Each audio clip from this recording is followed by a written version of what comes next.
khusus yang hanya berasal dari keturunan tertentu saja.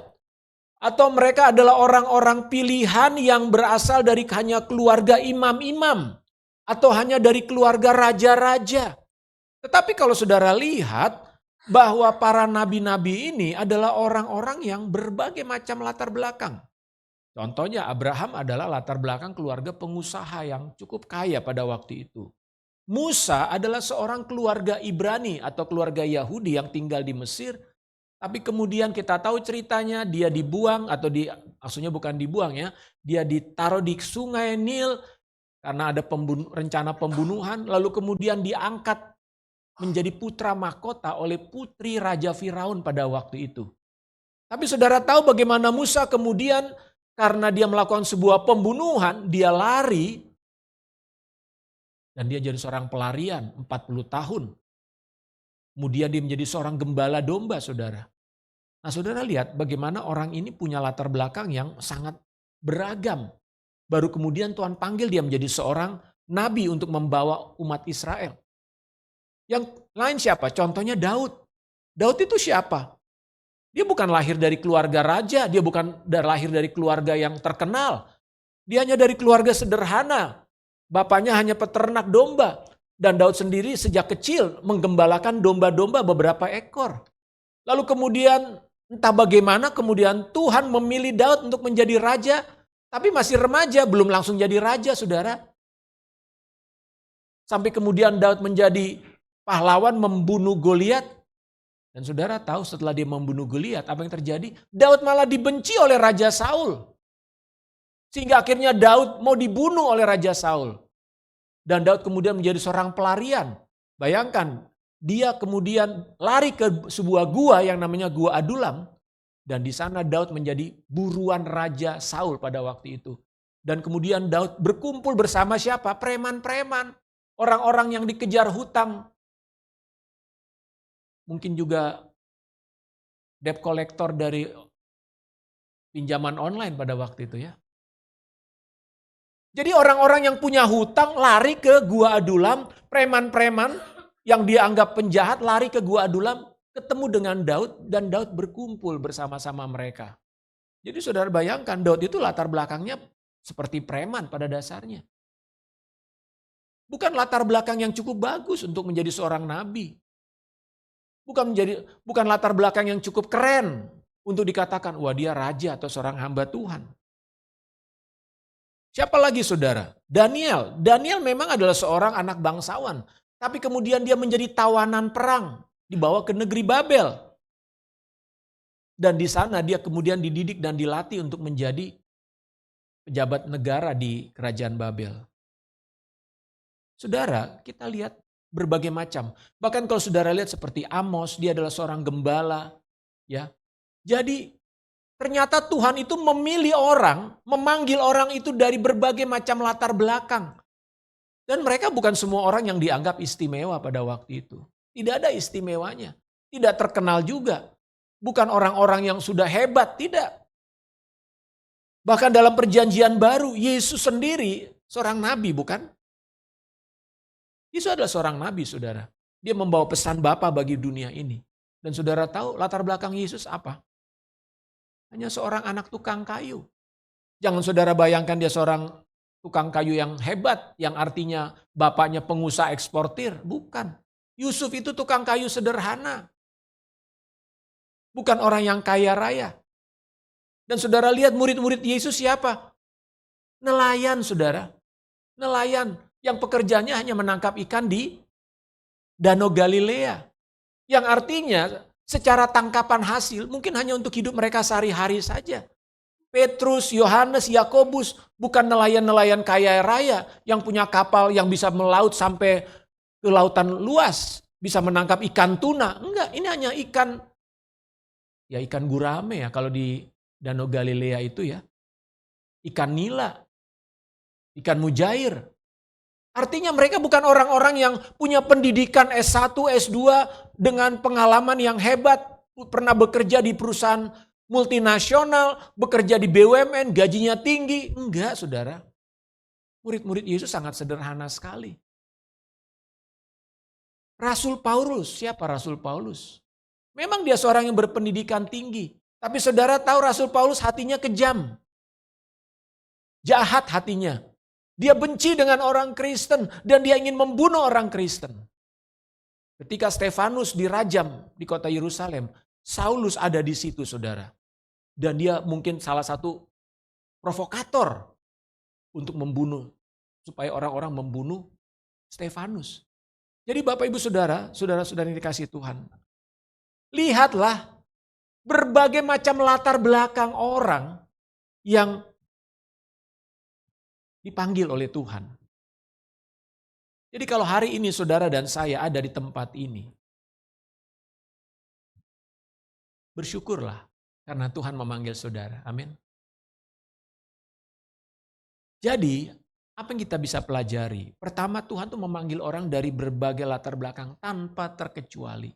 Artinya Tuhan tidak pernah membatasi memanggil orang. Oh, kelompok ini saja. Oh, yang ini nggak boleh. Tuhan nggak pernah membatasi itu, saudara. Entah orang itu baik, entah orang itu buruk, entah orang itu jahat, entah orang itu kaya atau miskin, terkenal tidak terkenal. Tuhan tidak pernah melihat itu, saudara. Tuhan tidak melakukan semacam seleksi, hanya memilih orang-orang yang menurut ukuran kita, dia pantas nih. Saudara bahkan ingat bagaimana Daud dipilih jadi raja waktu itu? Dia bahkan tidak dihitung oleh papanya sendiri. Daud itu punya 6 saudara kalau nggak salah saya. Waktu Nabi Samuel berkata kepada Isai, ayahnya Daud, kumpulkan anak-anakmu. Tuhan mau bicara kepada keluarga ini. 5 saudara Daud, kakak-kakaknya, semuanya dikumpulkan. Daud nggak dipanggil, saudara. Nggak dianggap hitungan. Kenapa? Karena Daud itu kecil, paling kecil. Kakak-kakaknya Daud itu tentara, badannya tegap-tegap, ganteng-ganteng, saudara. Bahkan oleh keluarganya sendiri Daud nggak dianggap.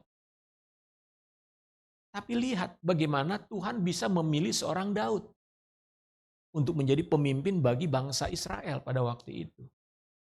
Jadi, apa yang Tuhan katakan kepada kita pagi hari ini? Bahwa Tuhan memanggil kita semua. Ya, Tuhan mengasihi semua manusia di muka bumi ini dan Tuhan memanggil kita semua untuk datang kepadanya, untuk dipakai oleh Tuhan. Amin. Percayalah, apapun latar belakangmu, apapun situasi ekonomimu hari ini. Jangan saudara bilang gini, aku mau datang kepada Tuhan nanti nih kalau aku udah kaya. Nanti nih kalau aku udah lulus S1, S2, S3. Nanti nih kalau aku udah berkeluarga baru aku mau meresponi panggilan Tuhan. Banyak orang keliru menganggap datang kepada Tuhan itu kalau kita udah beres. Udah selesai dulu semua. Enggak. Justru firman Tuhan berkata, Yesus bilang dalam Lukas 5 ayat 32 apa? Coba kita baca. Aku datang bukan untuk memanggil orang benar, tetapi orang berdosa. Lihatlah, Tuhan memanggil bukan orang yang udah beres.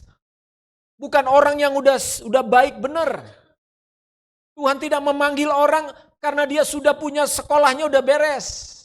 Kerjaannya udah mapan. Perilakunya udah oke. Baru Tuhan panggil. Enggak, saudara. Apapun keadaanmu hari ini, seburuk apapun kondisimu, Tuhan berkata, aku memanggil engkau. Datang kepadaku. Yesus mengatakan, aku datang bukan memanggil orang benar, tapi orang berdosa. Kalau saudara merasa adalah orang berdosa, saudara merasa masih banyak kekurangan-kekurangan dalam dirimu, kelemahan-kelemahan dalam dirimu. Kalau engkau merasa bahwa banyak hal yang saudara gumuli dalam hidup ini, kayaknya belum beres-beres. Saya mau katakan Tuhan memanggil saudara hari ini. Kenapa dia memanggil kita? Karena dia yang menciptakan saudara dan saya. Dia tahu betul isi hati manusia. Dia tahu betul apa yang ada dalam pikiran saudara. Pikiran saudara yang suka ngaco, yang ngalor ngidul, yang kesana kemari. Tuhan tahu. Walaupun wajah saudara senyum, tapi hati saudara sedang galau, penuh dengan kemarahan, Tuhan tahu. Saudara mungkin sedang penuh dengan kebencian, kekecewaan, kemarahan. Lalu saudara berpikir, aku gak mau. Tuhan tahu semua itu saudara. Walaupun saudara gak ngomong. Bahkan dia tahu kapasitas dirimu. Mungkin engkau bukan orang yang cerdas. IQ-mu mungkin bukan lagi jongkok, tapi merayap. Ya, saking bodohnya mungkin gitu ya. Tapi apakah saudara berpikir orang-orang seperti itu nggak dipanggil Tuhan? Dipanggil saudara.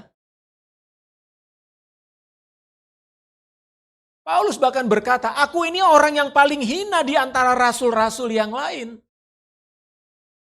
Aku ini orang rasul-rasul yang paling jahat. Petrus mungkin tidak pernah membunuh orang, tapi dia juga pernah menyangkal Yesus.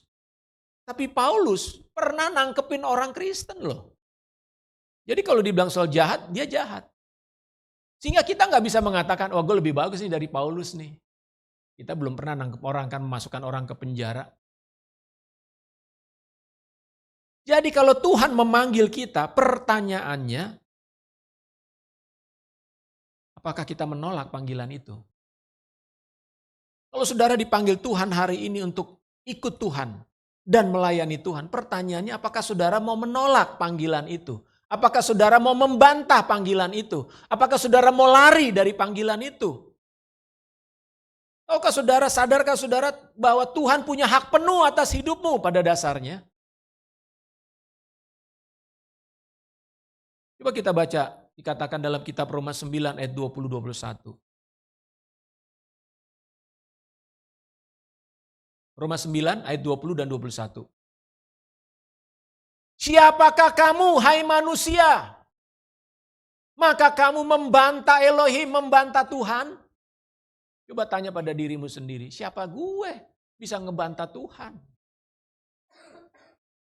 Tapi faktanya kita banyak membantah Tuhan, bukan? Dapatkah yang dibentuk berkata kepada yang membentuknya, mengapa engkau membentuk aku demikian? Apakah saudara bisa berkata kepada Tuhan, Tuhan kenapa Tuhan jadikan aku seperti ini ya? Kenapa Tuhan panggil aku dalam seperti ini? Ayat selanjutnya. Apakah tukang periuk tidak mempunyai hak atas tanah liatnya untuk membuat dari gumpal yang sama suatu benda untuk dipakai guna tujuan yang mulia dan suatu benda lain untuk dipakai guna tujuan yang biasa? Seorang pembuat tembikar ya atau periuk. Penjunan kalau dalam bahasa Alkitab lamanya. Kita mungkin bingung apa sih penjunan ya. Engkau penjunanku tanah liat. Nah, penjunan itu artinya pembuat tembikar. Ya, yang membuat vas bunga, yang membuat, zaman dulu kan belum ada pabrik saudara. Tapi sampai hari ini pun ada karya seni. Itu namanya pembuat tembikar atau periuk. Nah, kalau bahasa Inggrisnya potter. Pernah dengar potter? Kalau Harry Potter pasti tahu ya. Nah, Alkitab mengatakan bahwa seorang pembuat tembikar itu dari tanah liat dulu bahan bakunya. Saudara tahu tanah liat? Tanah liat itu tanah yang ya namanya liat ya. Liat itu artinya bukan kayak tanah merah ya. Kalau tanah merah kan gembur gitu ya. Tanah liat itu alot saudara, lengket dia, kenyal. Nah, tapi dari bahan tanah liat ini yang sebetulnya nggak ada harganya tanah liat. Betul? Saudara mau beli tanah liat?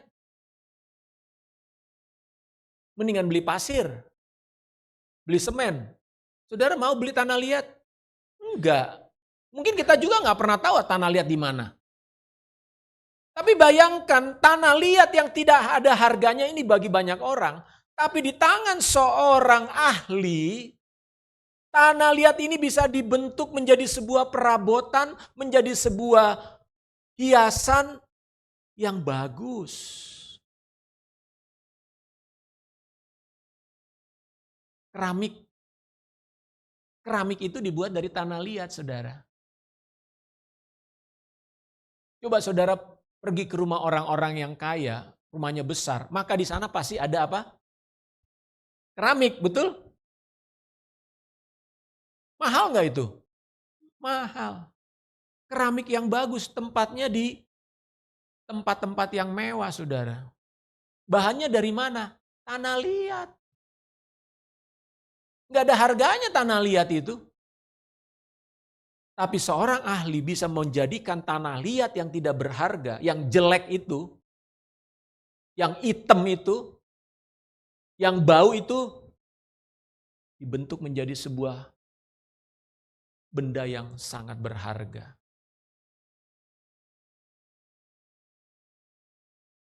Tanah liat itu siapa? Itu saudara dan saya. Saudara adalah tanah liat. Saya ini tanah liat.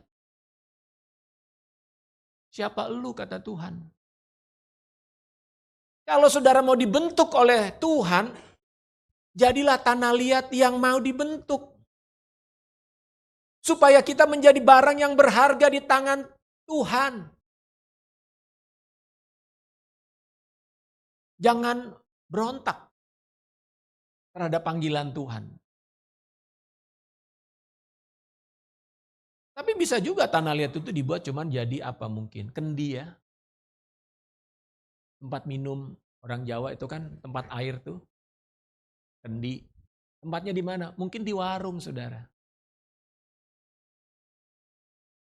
Jadi kita melihat bagaimana Tuhan itu punya otoritas. Dan dia mengasihi kita. Dia mau menjadikan kita menjadi alat yang mau dipakai untuk kemuliaan namanya. Untuk menyatakan kemuliaan Tuhan, saudara. Kalau kita, saya nggak tahu, saudara, kalau membeli sesuatu, kalau sekarang kita bilang merek ya. Merek menentukan harga, betul nggak? Mereknya apa? Oh. Tapi kalau kita beli barang-barang keramik, kita nggak bilang merek kan. Ini mereknya apa? Jarang orang, ini mereknya apa? Tapi ini buatan mana? Artinya ada orang atau buatan siapa? Ada orang-orang yang dengan keahlian tertentu punya nilai, punya harga. Karena dia dikenal sebagai seorang yang ahli untuk membuatnya. Tuhan itu ahli yang luar biasa, saudara. Kenapa? Karena dia adalah yang menciptakan saudara dan saya. Itulah sebabnya dia memanggil kita untuk dibentuk. Dia memanggil kita untuk melayani Tuhan. Saudara dan saya dipanggil untuk melayani dia, raja di atas segala raja. Apapun kondisimu, latar belakangmu, bagi Tuhan sama berharganya. Mungkin bagi dunia saudara dianggap nggak berharga. Di sini ada anak-anak dan remaja. Saya mau katakan, walaupun kalian masih anak-anak, malah kalian masih remaja, masih muda kata orang dunia, tetapi mendengar, kalian adalah orang-orang yang dikasihi Tuhan. Ada banyak cerita dalam Alkitab, anak-anak pun dipakai oleh Tuhan. Contohnya siapa? Samuel. Samuel dari kecil sudah diserahkan oleh orang tuanya kepada Tuhan. Dan Samuel yang masih muda ini dikatakan mendengar suara Tuhan. Untuk berbicara kepada seorang pemimpin pada waktu itu Imam Eli. Bayangkan anak mungkin Samuel masih anak-anak usia SD kali ya. Tapi Tuhan bisa pakai dia untuk mendengar suara Tuhan dan berbicara. Artinya Tuhan bahkan tidak memandang usia. Daud masih remaja ketika dia berani melawan Goliat. Alkitab mengatakan mukanya masih kemerah-merahan. Halo? Sementara abang-abangnya yang udah besar, udah terlatih otot-ototnya, ciut nyalinya melihat Goliat tingginya 4 meter, saudara. Goliat itu tingginya hampir 4 meter itu. Manusia raksasa itu. Coba saudara bayangkan. Hadapin orang yang biasa olahraga fitness kan badannya gini kan. Besar gitu ya. Terus saudara ngelihat dia aja mesti begini gitu. Wajahnya sangar. Belum. Inyo, ngapain sini? Mungkin Inyo juga, opung. Tapi Daud, ini anak nyalinya luar biasa Daud loh. Siapa lu anjir?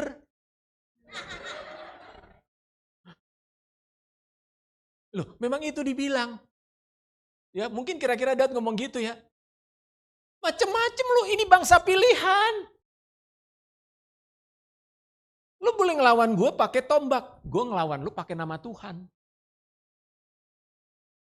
Lihat, Daud punya keberanian karena dia tahu dia bersama dengan Tuhan, Tuhan menyertai dia. Jadi artinya di sini kita tidak bisa membatasi bagaimana cara Tuhan mau memakai saudara.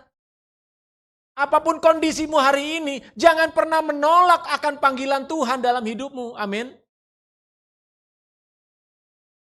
Saudara harus menjadi orang-orang yang meresponi panggilan Tuhan itu.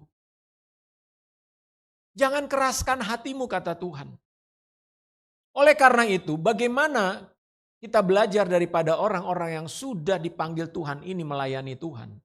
Yang pertama tadi kita belajar bahwa Tuhan tidak pernah melihat latar belakang. Latar belakang ekonomi, pendidikan, sosial, usia bahkan. Yang kedua, orang-orang ini meresponi panggilan Tuhan dengan iman dan penyerahan diri. Masalah terbesar kita ketika kita dipanggil Tuhan adalah kita nggak percaya dan kita terlalu sombong karena kita merasa saya punya keinginan, saya punya kemauan, saya punya rencana. Sehingga panggilan Tuhan seringkali kita abaikan, kita anggap itu bukan bagian gue. Tuhan, kamu nggak tahu, aku ini masih muda loh. Aku ini masih energik. Masa melayani Tuhan? Ntar deh Tuhan melayaninya, ntar deh ikut Tuhannya, nanti deh Tuhan. Ya. Kalau udah apa?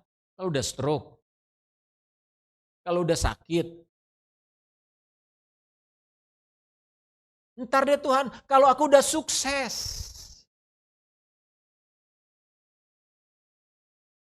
Mari kita lihat apa yang Tuhan katakan. Yesaya 55 ayat 8 dan 9. Sebab rancanganku bukanlah rancanganmu dan jalanmu bukanlah jalanku. Demikianlah firman Tuhan. Seperti tingginya langit dari bumi, demikianlah tingginya jalanku dari jalanmu dan rancanganku dari rancanganmu. Saudara, apa yang kita pikirkan tentang rencana Tuhan, tujuan Tuhan, seringkali nggak nyambung, saudara. Karena pikiran kita terlalu cetek. Kita menganggap nanti nih kalau aku udah begini, baru deh Tuhan. Nanti deh Tuhan kalau umurku udah 17. Nanti deh Tuhan kalau aku udah 25, udah kuliah. Nanti deh Tuhan kalau aku udah kerja. Udah kerja terus apa? Nanti deh Tuhan kalau aku udah manajer. Kalau udah manajer, nanti deh Tuhan kalau cicilanku udah lunas. Sampai udah punya cucu tetap aja gak ngapa-ngapain. Menganggap belum cukup. Jangan terlambat saudara. Mengikut Tuhan dan melayani Tuhan jangan terlambat. Jangan saudara udah di ruang ICU baru mengatakan Tuhan pakailah hidupku Tuhan. Mau pakai gimana orang udah di ICU?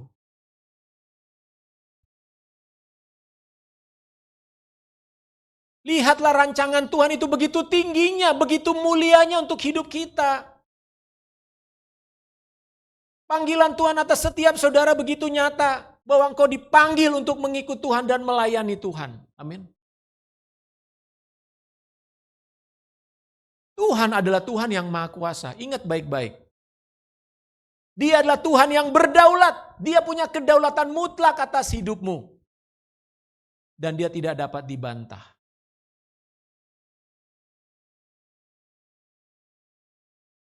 Jadi mari kita melihat seperti yang Tuhan ingin melihat. Karena rencana Tuhan itu seringkali melampaui apa yang saudara bisa pikirkan. Melampaui apa yang dapat saudara lihat. Bahkan melampaui zaman hidupmu, saudara. Yesaya dipanggil Tuhan, yang Tuhan tunjukkan kepada dia apa? Bisa 700 tahun kemudian tentang Mesias. Bayangkan. Kita hanya bisa melihat hari ini nama besok.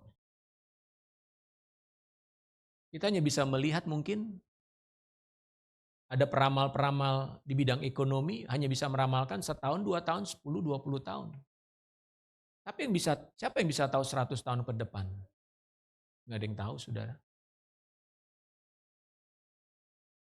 Tapi kalau Tuhan memanggil saudara dan saya, ingat baik-baik. Tuhan memanggil saudara dan saya bukan semata-mata satu, untuk kepentinganmu. Tidak. Yang menjadi pusat daripada rencana Tuhan atas hidupmu adalah Tuhan sendiri. Kita ini hanya bagian kecil dari rencana Tuhan yang begitu besar dan kompleks. Kalau saya mau bilang gini, kalau ada gedung tinggi yang besar, begitu canggih, saya itu cuma salah satu paku, saudara.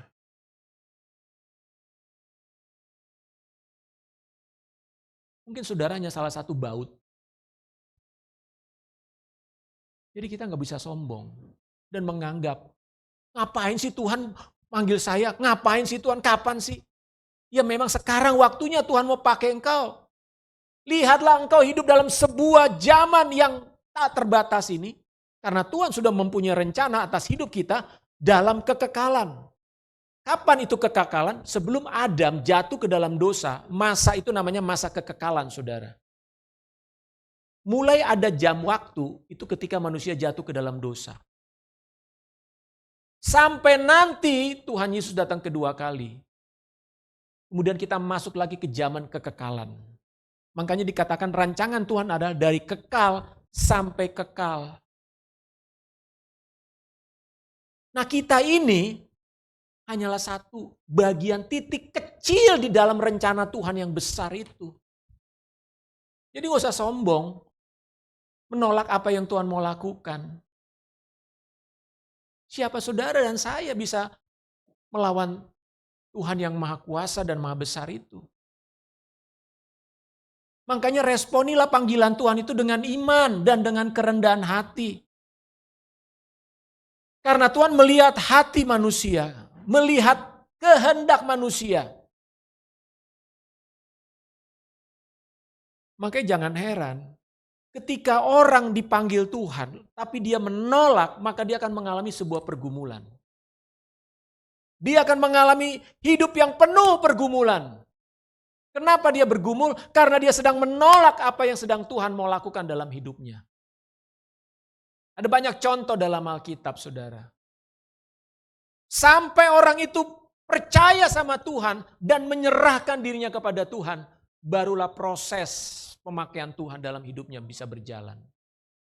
Tapi selama dia meronta-ronta, ngelawan terus, itu ibaratnya tanah liatnya masih alot nih, saudara. Ini harus dibanting, dikasih air, dibanting. Sampai udah agak lembut, baru dibentuk.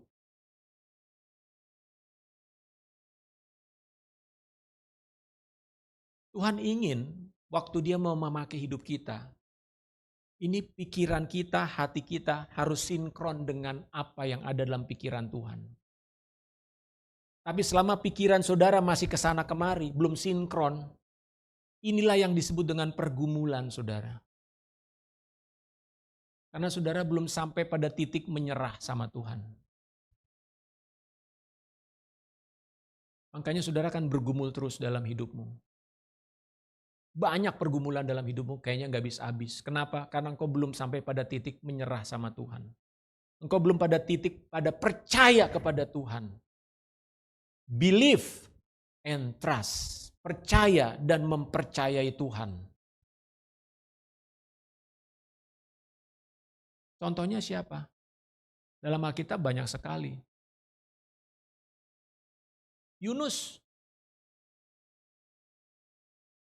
Yunus itu dipanggil oleh Tuhan untuk memberitakan firman Tuhan kepada bangsa Niniwe. Tapi Yunus menolak. Kenapa? Dia benci sama bangsa Niniwe. Dia inginnya Tuhan itu menghukum bangsa Niniwe. Karena bangsa Niniwe begitu kejam kepada orang Israel. Dan dia tidak mau orang Niniwe diselamatkan. Gak mau. Sementara Tuhan ingin bangsa Niniwe diselamatkan. Tapi sebelumnya harus dengar dulu firman Tuhan melalui Yunus. Yunus gak mau. Tuhan suruh ke kiri, dia pergi ke kanan. Ke Niniwe ke kiri, dia pergi ke arah yang lain. Ke Tarsis. Tarsus apa Tarsis? Apa yang terjadi? Ya Tuhan buat perjalanannya begitu sulit. Perjalanannya penuh dengan gelombang. Sampai dia harus dibuang ke laut, saudara. Bayangkan. Saudara mau dibuang ke laut dulu sama Tuhan? Baru sadar? Hah? Mau dimakan dulu ikan?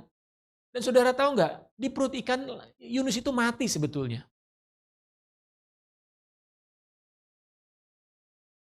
Karena di sana dikatakan ke dalam dunia orang mati. Tapi kasih Tuhan dan rencana Tuhan atas Yunus harus jalan. Di perut ikanlah Yunus bertobat. Dia sadar bahwa dia memang harus pergi. Jadi Yunus pergi ke Niniwe. Tapi hatinya juga masih belum rela. Masih belum rela saudara. Melihat orang Niniwe bertobat.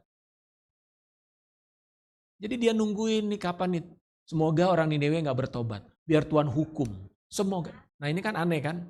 Tuhan maunya dia bertobat. Orang Niniwe bertobat. Yunus maunya enggak. Supaya Tuhan hukum. Ini kebencian tingkat 7 saudara. Ini ada orang punya kebencian yang begitu luar biasa ya. Sampai pengen musuhnya itu betul-betul dibunuh. Tapi Tuhan terus mau mengajarkan kepada Yunus. Bagaimana Tuhan mengasihi bangsa Niniwe. Apa yang saya mau katakan di sini adalah. Bahwa kita ini perlu belajar percaya kepada Tuhan. Terus belajar percaya. Dan menyerahkan hidup ini kepada Dia. Responi panggilan Tuhan dengan benar, saudara. Setiap saudara dan saya dipanggil oleh Tuhan. Amin. Memang semua tokoh-tokoh yang ada dalam Alkitab, itu mereka orang-orang juga punya ambisi, saya mau katakan. Ya. Jadi jangan saudara berpikir tokoh-tokoh Alkitab itu adalah orang-orang yang gak punya ambisi, orang yang kalem-kalem gitu ya. Yang kalau dipanggil, ngendoro. Ya Tuhan saya nurut. Enggak saudara. Paulus orang yang ambisius. Saya mau bilang. Dia tuh seorang mahasiswa yang hebat. Muridnya Gamaliel. Gamaliel itu seorang ahli Taurat yang terkenal pada zaman itu. Dia pinter. Ambisinya besar. Dia seorang pergerakan istilahnya. Jadi dia akan punya kans jadi pemimpin di antara orang-orang muda Yahudi pada waktu itu. Jadi ambisinya ada saudara. Tapi ketika Tuhan punya rencana atas dia. Tuhan harus memakai cara-cara yang supranatural. Sampai akhirnya membuat Paulus sadar dengan apa? Diterpa oleh sinar dan dia menjadi buta selama 3 hari. Di situ dia baru mengerti tentang siapa itu Yesus. Apa panggilan Tuhan dalam hidupnya. Jadi kalau kita lihat ada orang-orang yang punya ambisi-ambisi. Sehingga ketika Tuhan memanggil mereka seolah-olah panggilan itu jadi sesuatu yang spektakuler gitu ya. Keras gitu loh. Tapi ada juga orang-orang yang memang responnya baik. Tuhan manggil dia langsung iya Tuhan. ini aku, pakai aku, utus aku. Yesaya begitu responnya. Nanti saudara bisa baca dalam kitab Nabi Yesaya, bagaimana Tuhan memanggil Yesaya. Yesaya meresponinya apa? Ya Tuhan, ini aku, utuslah aku. Kenapa? Karena hatinya memang sudah lembut, atau dia meresponi panggilan Tuhan dengan benar. Sehingga nggak ada cerita si Yesaya harus mengalami benturan-benturan. Walaupun saudara tahu Yesaya matinya digergaji menurut catatan orang Yahudi. Jadi Tuhan ingin memakai kehidupan setiap saudara dan saya. Hanya Tuhan yang tahu apa alasannya kenapa dia memilih dan memanggil saudara. Bukan kita yang membuat kriteria.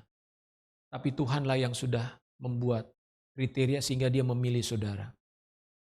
Saudara dan saya dipanggil untuk mengikut dia, mengikut Yesus, menjadi murid Kristus.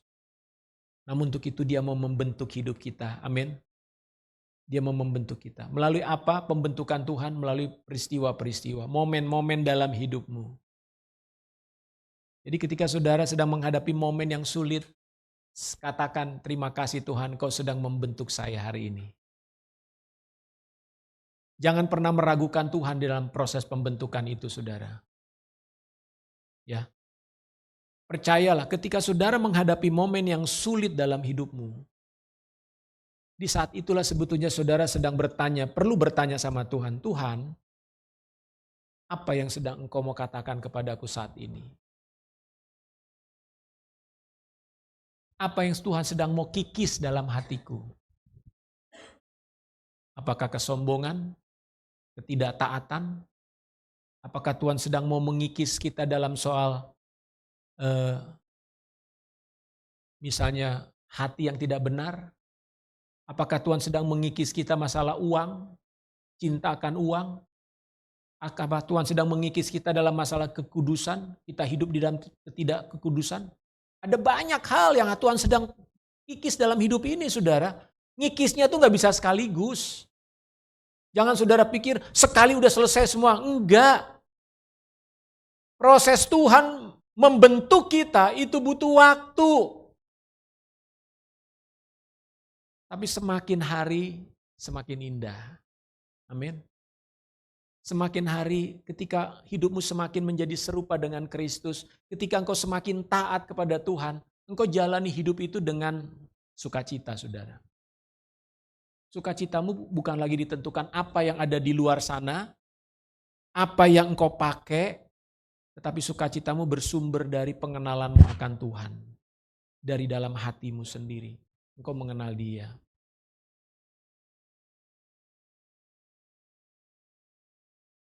Bagian terakhir,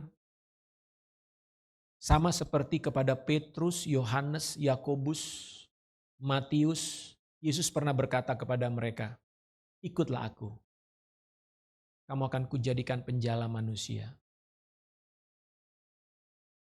Maka sekarang Tuhan juga mau berkata kepada setiap saudara, ikutlah aku. Engkau pun akan kujadikan penjala manusia. Amin. Apakah saudara mau meresponi panggilan Tuhan dalam hidupmu? Halo? Biarlah kiranya firman Tuhan ini berbicara di hati saudara. Dan yang terpenting, responi firman Tuhan saudara. Mari kita tundukkan kepala, kita berdoa.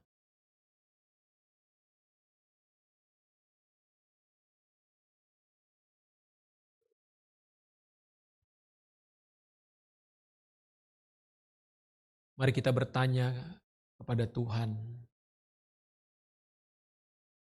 Tuhan, terima kasih atas semua peristiwa yang sedang aku alami hari ini. Tuhan, apa yang sedang Engkau mau katakan kepada hidupku hari ini?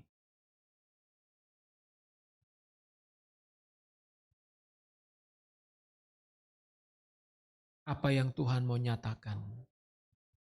Adakah sesuatu yang harus aku tanggalkan?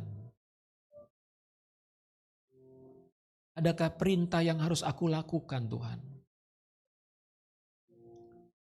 Adakah dosa yang harus aku buang? Kebiasaan-kebiasaan yang harus aku lepaskan? Adakah sesuatu yang harus aku ampuni dan aku lupakan?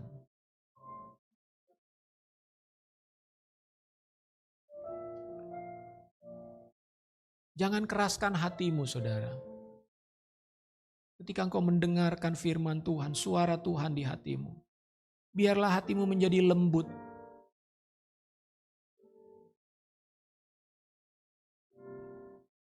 Mungkin Tuhan sedang mengajar engkau tentang kesabaran. Atau Tuhan sedang mengajar engkau tentang penyerahan diri. Iman dan percaya kepada Dia.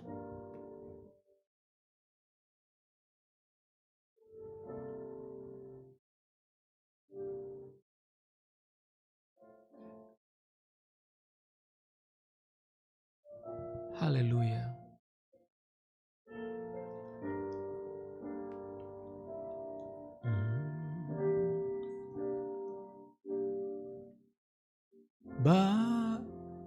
Saya ingat satu lagu. Ajar ku mengerti segala rencanamu.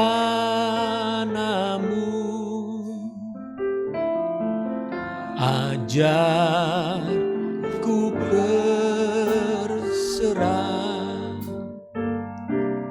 hanya padamu.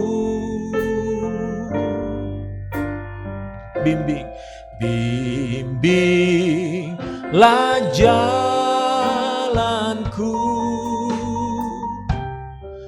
dalam terang firman-Mu.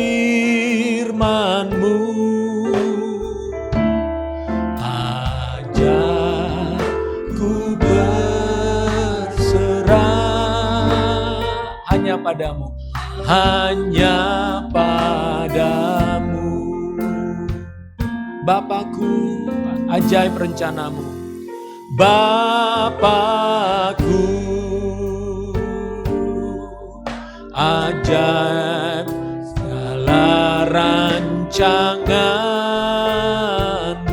Tuhanku, heran perbuatan-Mu. Tuhanku, heran perbuatan-Mu. Engkau sanggup, Engkau sanggup melakukan segala yang kuperlukan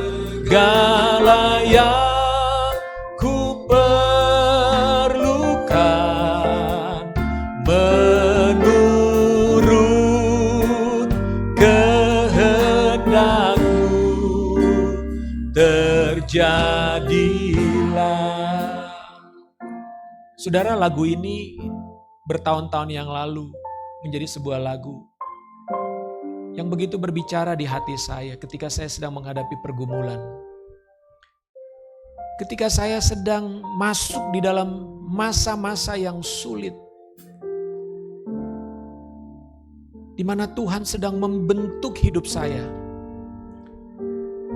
Di saat itu sepertinya saya merasa ragu. Tuhan, benarkah Engkau memanggil saya? Benarkah Tuhan sedang merencanakan yang baik buat hidup saya? Kenapa saya harus menghadapi situasi ini, Tuhan?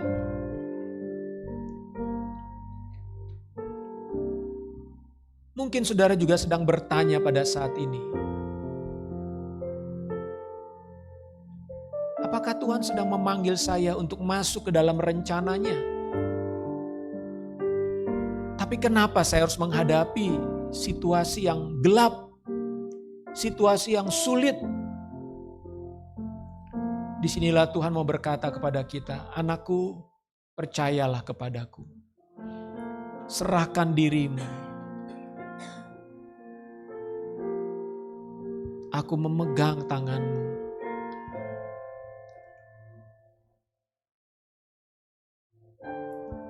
Bolehkah saudara menyerahkan diri kepada Tuhan saat ini? Kalian yang masih anak-anak dan remaja, mulai kalian menyerahkan diri sama Tuhan Yesus. Masa remaja kalian juga adalah masa yang Tuhan mau pakai.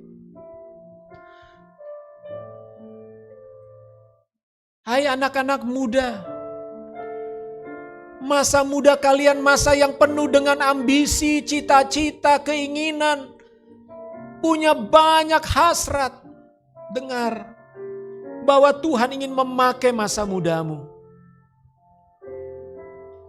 Jangan engkau tunggu tua baru engkau ingin menyerahkan diri kepada Tuhan. Tapi biarlah katakan, Tuhan, pakai aku di masa mudaku ini untuk menyatakan kemuliaan-Mu bagi dunia ini ya Tuhan. Aku percaya kepadamu, karena masa depanku sungguh ada di dalam Engkau Yesus. Engkau tidak perlu takut tentang masa depan, karena masa depan itu ada di tangan Tuhan. Belajarlah engkau terus percaya berjalan bersama dengan Tuhan. Demikian juga engkau para orang tua. Engkau yang mungkin sudah berusia. Engkau yang punya anak-anak. Atau engkau yang punya cucu. Mungkin engkau juga sedang dilanda dengan ketidakpastian. Apa yang akan terjadi dengan keluargaku, anak-anakku dan cucuku ini? Bagaimana masa depan mereka, bagaimana dengan hidupku di masa tuaku?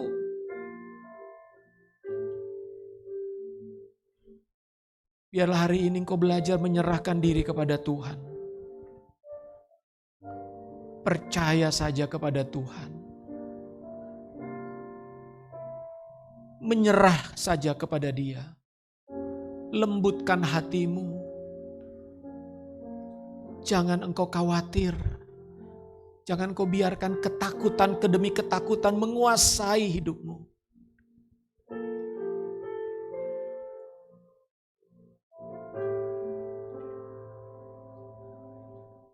Hari ini kita boleh berserah kepada Tuhan. Kita panjatkan lagi pujian ini. Ajarku mengerti segala rancangan-Mu.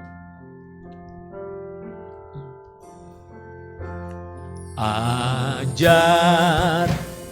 mengerti segala rencana-Mu.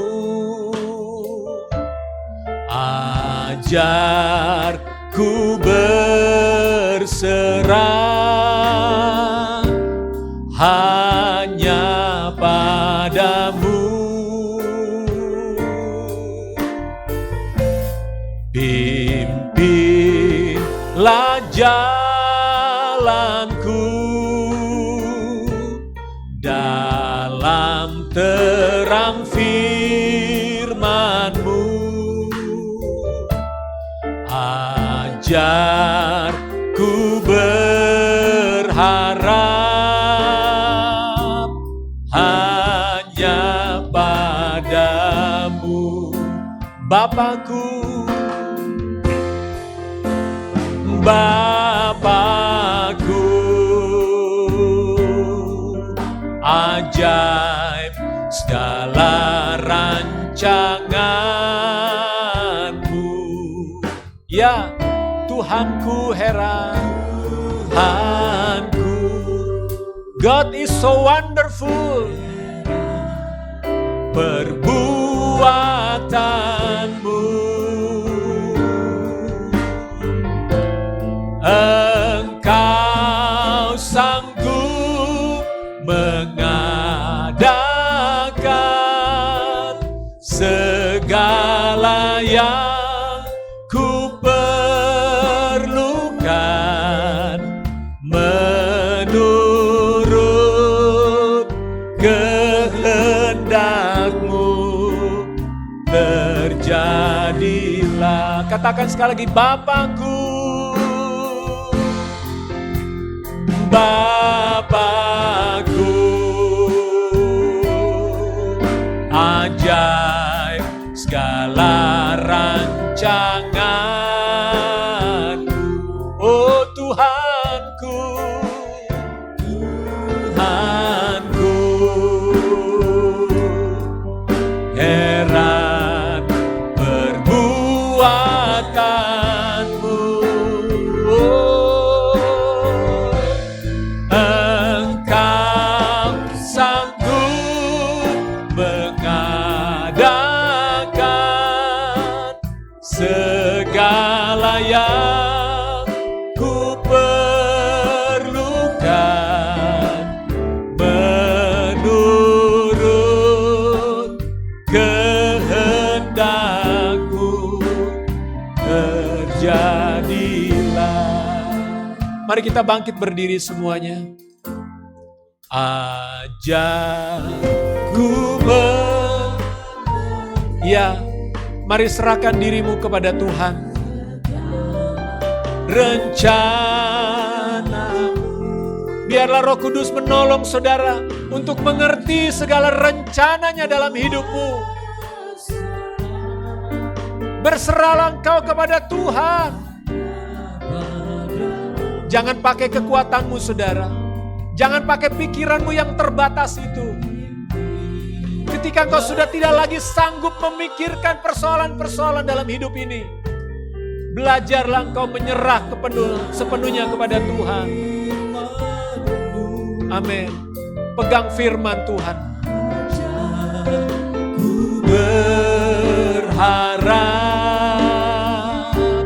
hanya padamu. Ya Bapakku, engkau ajaib bagiku.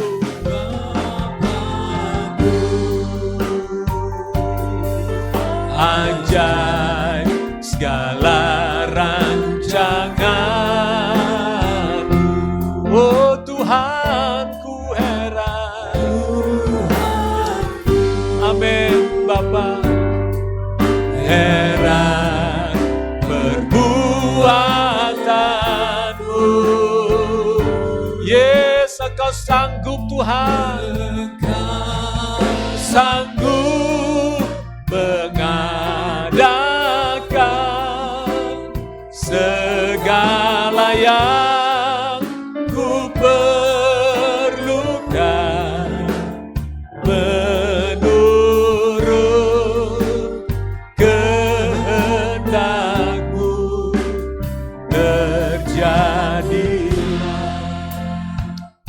Mari kita mengangkat tangan kita saat ini. Serahkan dirimu kepada Tuhan. Menyerahlah kepada Dia.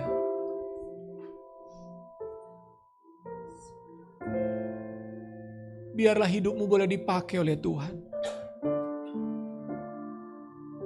Sejak engkau masih muda, sampai engkau menjadi tua, biarlah hidupmu boleh dipakai oleh Dia.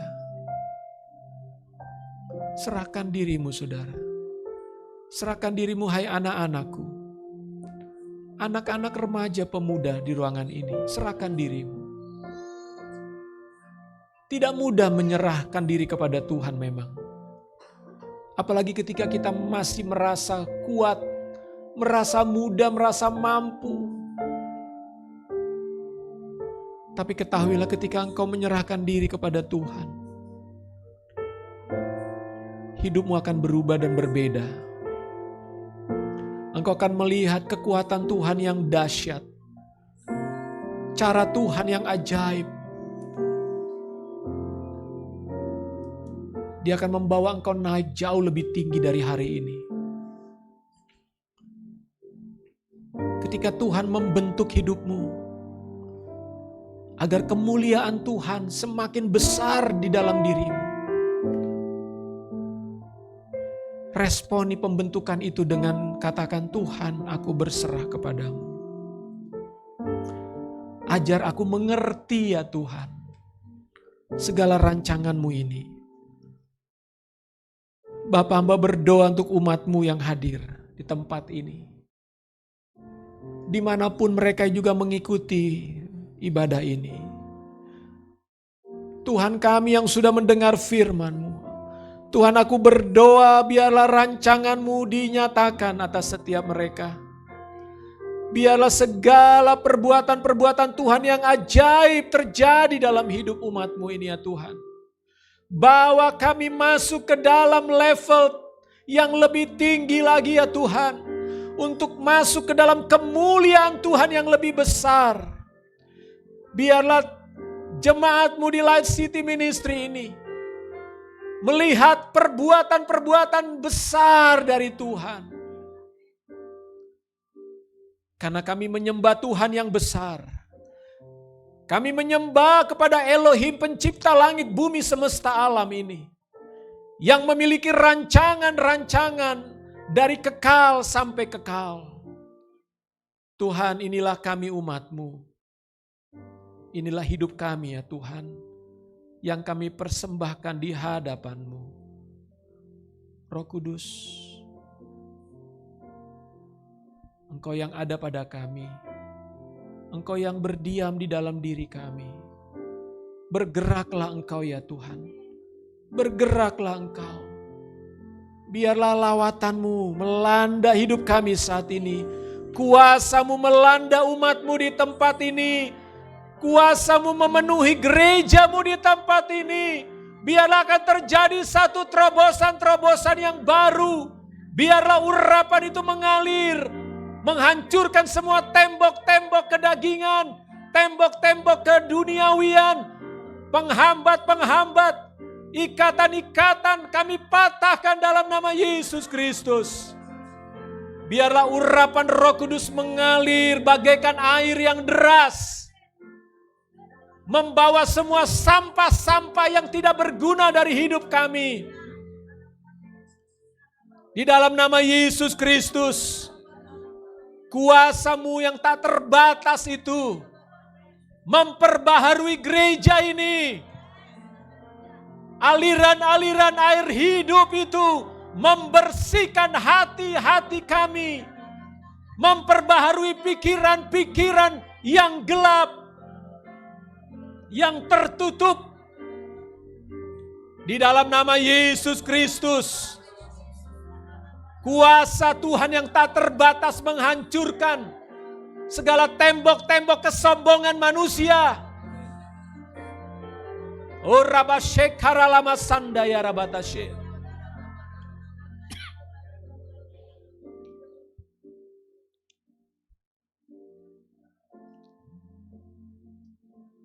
Dengarkan panggilan Tuhan atas hidupmu.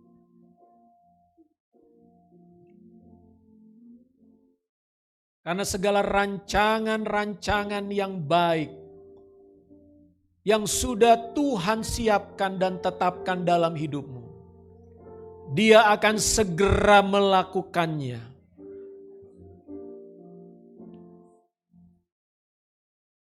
Dia sedang mempersiapkan engkau untuk masuk ke dalam era yang baru. Masa yang kelam segera engkau tinggalkan. Karena terang cahaya kemuliaan Tuhan sedang menerangi langkah-langkahmu. Berlarilah engkau, berjalanlah engkau, ikuti terang yang berasal dari Tuhan itu. Janganlah engkau memandang kepada dunia yang gelap ini. Karena kekelaman sedang melanda dunia ini. Kegelapan sedang segera melanda dunia ini. Tetapi umat Tuhan yang memandang kepada terang firman, merekalah yang akan terus berjalan sampai kepada tujuan. Kuatkan dan teguhkan hatimu.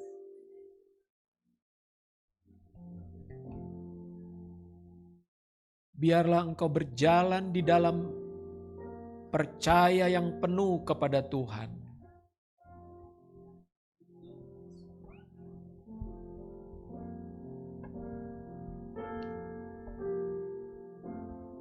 Lihatlah roh Tuhan ada padamu.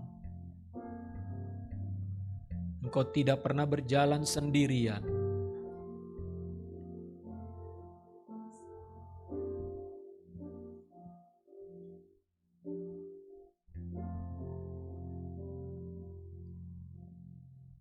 Terima kasih Tuhan. Terima kasih Bapa.